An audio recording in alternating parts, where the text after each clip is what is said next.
eu estou de volta com seu Beleza e Bem-Estar. Você que tem acompanhado o nosso programa, continue mandando os seus e-mails, que a nossa produção, gente, com muito carinho, traz os assuntos para a doutora Vanessa conversar, informar e dar algumas dicas aqui no nosso quadro. A cirurgiã plástica Vanessa Mombach, tantas coisas, tantos desafios, e as mulheres querendo ficarem mais bonitas, os homens, e a cirurgia sofrendo sempre os seus avanços, né, doutora Vanessa? Boas notícias.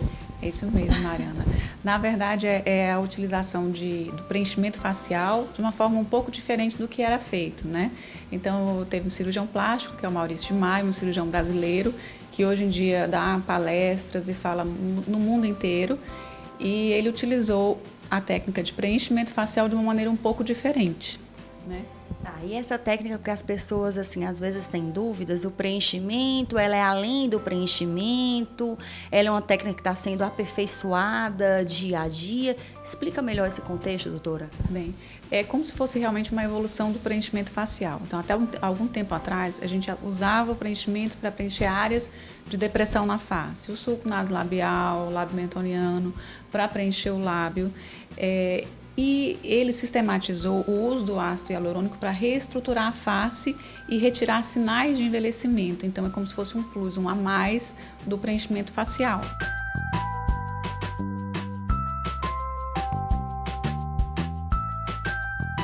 Doutora Vanessa, sobre o preenchimento, muita gente já tem um certo conhecimento dos pontos do rosto, né, da aperfeiçoar o formato dos lábios, algumas coisas que podem ser feitas.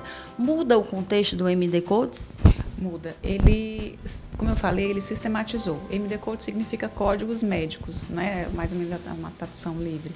Então, ele sistematizou e colocou alguns pontos que realmente têm uma importância maior quando você quer rejuvenescer, muitas vezes, outros pontos da face.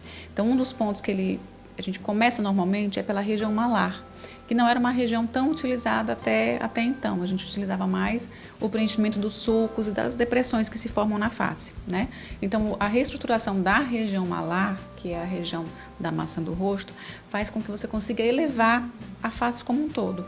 E isso se aplica a várias outras situações, a região temporal, a região do mento, do queixo, não é? Que consegue ajudar a rejuvenescer a região da papada. Então, é uma sistematização, claro, né? E um melhor aproveitamento desse preenchimento.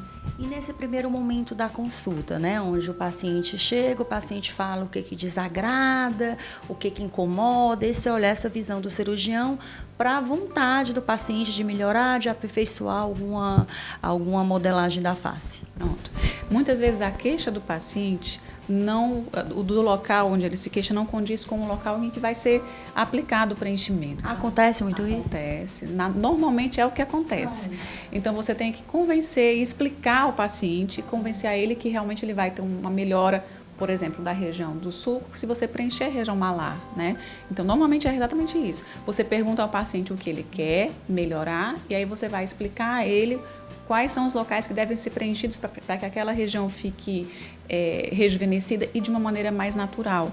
Porque o que o paciente busca hoje é rejuvenescimento, mas com naturalidade, né? Daí você prioriza alguns pontos da face realmente. Aí numa consulta você realmente tem uma ideia melhor.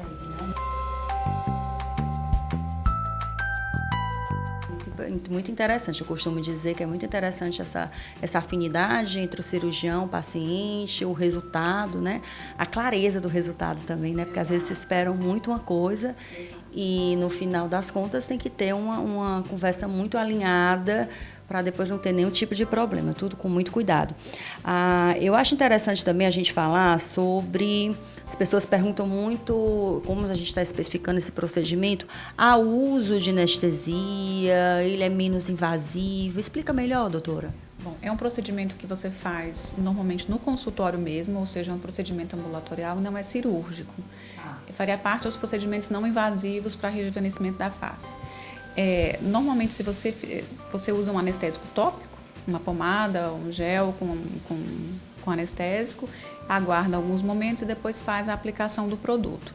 Normalmente não se faz anestesia mesmo com seringa, com agulha, né? Até porque a maior parte dos ácidos que a gente utiliza, eles já vêm com o anestésico na sua composição. E o desconforto é muito pequeno. O paciente não se queixa, pelo menos não tem se queixado realmente de dor. O pós bem tranquilo. Você pode ficar com a região um pouco dolorida no pós, né? E pode ficar um pouco mais inchado, mas isso também melhora com o passar de alguns dias, é muito rápido.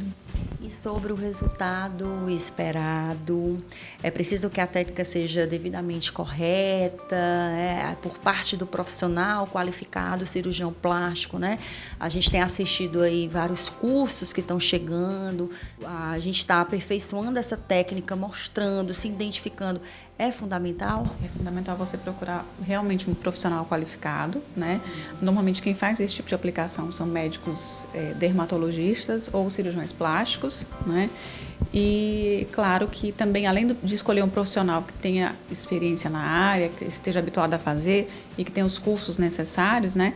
Tem que ser escolher o produto adequado. Então, sempre perguntar ao profissional qual é o produto que você usa, né? Pesquisar sobre isso também, isso é importante. Lembrando que a técnica é aprovada pela Sociedade Brasileira de Cirurgia Plástica, não é isso, Vanessa? Com certeza, com certeza. Tudo com muito cuidado. Obrigada mais uma vez, mais uma participação aqui no Espaço VIP. Eu vou para um rápido intervalo e daqui a pouco eu volto, gente, com o melhor do colunismo social, muita informação e muita música.